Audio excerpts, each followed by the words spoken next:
عورت کا حج واجب ہو گیا، اس کے اوپر جو ہے استطاعت کی وجہ سے عورت کا حج واجب ہو گیا، تو ایک طرف سے واجب ہو رہا ہے سفر کر کے جو حج انجام دے، دوسری طرف سے حرام ہے کہ حجاب اتارنا پڑ رہا ہے، کیا کرے؟ اور آئندہ زمانے میں عورتوں کو اس مشین سے گزارا جائے بالکل جہاں پر برہنہ نظر آئے،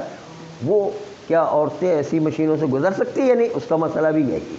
جو ابھی ہم مسئلہ پیش کریں بے حجابی کا، وہ برہنہ والا بھی وہی مسئلہ ہے۔ تو آغائے خوئی سے وہاں اس زمانے میں سوال کیا گیا، جب یہ مسئلہ پیش آیا تو آغائے خوئی سے سوال کیا گیا کہ کیا کرے، کہ بھائی حجاب اتارنا پڑ رہا ہے اور حجاب کی پابندی بھی ضروری ہے، دوسری طرف سے حج کے لیے نہ جائیں تو بھی حج بھی رہ جاتا ہے پورا، کیا کریں؟ تو آخوئی نے اس میں جواب دیا تھا کہ حج چونکہ واجب اہم ہے، کہ تھوڑی دیر کے لیے بے حجابی جو ہے غیر اہم ہے، غیر اہم اس کے اوپر اہم مقدم ہے، اس لیے عورت کو بے حجاب ہونا واجب ہے، اور واجب ہونے کے بعد اس کے لیے اس سفر کر کے حج کے موسم میں پہنچنا واجب ہے۔ تو دیکھا کبھی کبھی کوئی چیز حرام بھی واجب ہو جایا کرتی، جیسے ابھی آغا سیستانی ایک نیا فتویٰ ہے فقہ المغتربین میں، جو یورپین کے لیے فقہ لکھی ہے آغا سیستانی، بڑا نیا فتویٰ ہے ایک دم، اور وہ نیا فتویٰ یہ ہے کہ یورپ میں جو انسان حجاب کرنا، ویسے تو حجاب جو ہے آپ کو پتہ ہے کہ نقاب ڈالنا، اگر جو مراجع اجازت بھی دیتے ہیں کہ نقاب نہ ڈالیں، جو چہرہ کھلا رکھے، جیسے آغا سیستانی نے اجازت دی، آغا خمینی نے اجازت دی تھی، یہ جو ہے احتیاط، بعض لوگ جو ہے احتیاط واجب لگاتے ہیں، جیسے آغا خوئی نے احتیاط واجب لگائی تھی، آغا نجفی مریشی نے فتویٰ دیا تھا کہ نہیں نقاب لگانا ضروری ہے، آغا گلپیگانی نے احتیاط واجب لگائی تھی مثلا۔ تو جو لوگ نقاب کو نہ لگانا اس کی اجازت دیتے ہیں اور کہتے ہیں چہرہ کھلا رکھنے کی اجازت، جیسے آغا سیستانی آغا خمینی اجازت دیتے ہیں، خامنہ اجازت دیتے ہیں، یہ جو ہے یہ سارے آغایون جو اجازت دیتے ہیں، تو وہ بھی یہ کہتے ہیں کہ نقاب لگانا بہرحال مستحب کم سے کم تو ہے، واجب ثابت نہ کر سے کم مستحب تو ہے۔ شہزادی کی روایت بھی ہے کہ سب سے بہترین عورت وہ ہے کہ نہ وہ خود کسی نامحرم کو دیکھے، نہ نامحرم کوئی اس کو دیکھ رہے، یہ سب سے بہترین عورت ہے۔ اور اسی لیے جو ہے بہت سے مراجع کا فتویٰ ہے کہ نماز جماعت میں عورت کا جو جانا اس سے بہتر ہے کہ گھر کے اندر نماز جماعت کی نیت کر کے وہ نماز جماعت پڑھے، نماز گھر میں پڑھے، جتنا جو عورت ہو سکے کونے میں نماز پڑھے وہ اس کے لیے زیادہ مستحب ہے، اس کو مسجد کا ثواب مل جائے گا، اس کو مسجد میں جانے کی اجازت نہیں، مسجد میں جانے جو ہے اس سے بہتر ہے گھر میں نماز پڑھے۔ خیر، تو اتنا حجاب پر زور دیا گیا ہے، لیکن اس کے بعد آغا سیستانی نے اب نیا فتویٰ یہ دیا ہے کہ یورپ میں حرام ہے عورت کے لیے نقاب لگانا، چہرہ کھلا رکھنا واجب ہے، یا آغا سیستانی نے ابھی نیا فتویٰ دیا ہے، فقہ المغتربین میں جا کے دیکھیں۔ جی ہاں، اب اس وقت جو ہے یورپ میں منع کیا ہے کہ کوئی جو ہے نقاب نہیں لگائے، وہاں جو ہے اسلام کی توہین ہو رہی ہے اور جو ہے دین مبین اسلام کی لوگ اہانت کرتے ہیں، وہ جو ہے منع کر دیا کہ یورپ میں کوئی نقاب نہیں لگائے۔ تو کبھی کبھی جو ہے یہ تو الٹا فتویٰ آ گیا، لیکن جی نہیں، پورا نقاب جو ہے منع کیا، بالکل کوئی نقاب نہیں لگایا، بالکل چہرہ کھلا رکھے، یعنی ان کا لفظ ہے چہرہ کھلا رکھے۔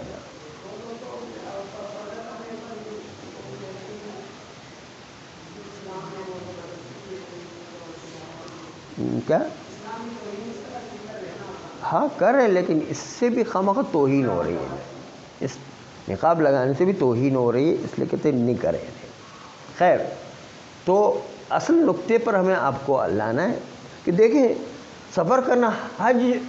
کے لیے واجب بھی ہے وجوب غیری کے عنوان سے، دوسری طرف سے حجاب جو ہے وہ مانع بن رہا ہے، کیا کریں؟ تو خوئی نے کہا نہیں، حج زیادہ اہم ہے، تھوڑی دیر کے لیے بے حجابی ہو جاتی تو کوئی بات نہیں، تو اہم کو غیر اہم پر مقدم قرار دیا۔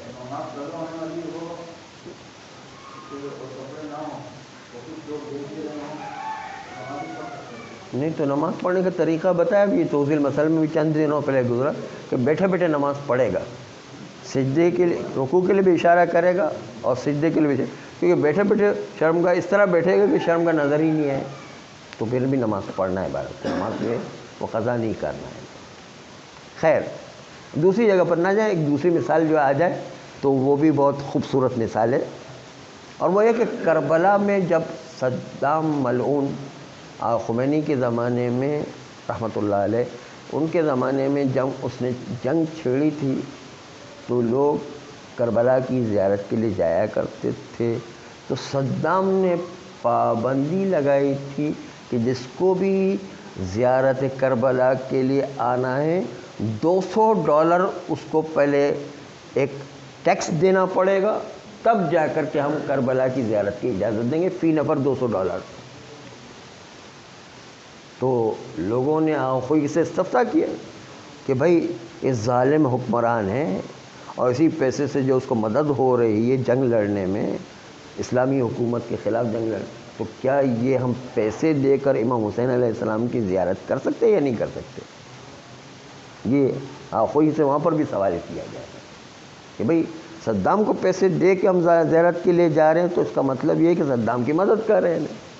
ہم ظالم کی مدد کر رہے ہیں، وہ بھی جو ہے حکومت اسلامی کے خلاف جنگ کر رہا ہے، اس کی مدد کر رہے ہیں، تو کیا ہوگا؟ ایک طرف سے زیارت انتہائی مستحب کہ جو مولا حسین کی زیارت کے لیے جانا، دوسری طرف سے یہ صدام روک رہا ہے کہ جو ہے اس کو ظالم کو پیسے دینے پڑ رہے ہیں، اور وہ بھی حکومت اسلامی کے خلاف استعمال کر رہا ہے یا نہیں۔ تو آخوئی نے جواب دیا کہ اس میں ذرا ٹیکنیکل بات ہے، انہوں نے کہا کہ کسی کی نیت صدام کو مدد کرنے کی نہیں، وہ کربلا کی زیارت کی نیت ہے تو وہ $200 دے کے جا سکتا ہے، چاہے اس کو مدد ہو بھی رہے، لیکن آپ کی نیت نہیں ہے تو آپ کا یہ $200 دے کر زیارت کے لیے جانا جائز ہے۔ دیکھا آپ نے،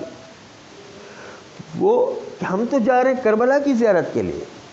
یہ درمیان میں ٹکرا رہا ہے، تو کہ آپ کی نیت نہیں ہے تو کوئی بات نہیں۔ اس سلسلے میں ایک چھوٹا سا مسئلہ جو ہے، ٹائم تو کم رہ گیا، انگور کسی کے بارے میں پتہ ہے، وہ مقاصد میں بحث آ گئی ہے اور جو ہے دوسرے اور فقہی کتابوں کے اندر بھی، کہ اگر انگور کوئی ہم سے لے جا رہا ہے، پتہ ہے کہ شراب بنائے گا، تو کیا اس کو انگور بیچنے کی اجازت ہے یا نہیں؟ آغا خوئی اور آغا خمینی میں یہاں پر اختلاف تھا۔ آغا خوئی کہتے ہیں ہم بیچ سکتے ہیں، کیونکہ ہماری نیت تو اپنے بال بچوں کو خرچہ دینے کی ہے، ہم تو کوئی شراب بنانے کے لیے تھوڑی دے رہے ہیں، اس لیے اس کی مرضی ہے، جو چاہے کرے، ہمیں کیا اس سے مطلب، ہم تو انگور بیچ رہے ہیں، ہم اپنے بال بچوں کا پیٹ پال رہے ہیں، اس کی مرضی ہے، جو چاہے کرے، کیا پتہ بھی ہے تو بھی۔ تو آخوئی نے اجازت دی تھی کہ پتہ بھی ہے کہ شراب بنائے گا، پھر بھی آپ انگور بیچ سکتے ہیں۔ یہ بس ٹائم کم ہے، 1 منٹ بس، یہ ٹائم 1 ہی منٹ رہ گیا ہے، تو ہاں وہ مسئلہ پورا نہیں ہو گئے۔ دوسرا جو ہے آغا خمینی جو ہے ان کا نظریہ یہ تھا کہ نہیں،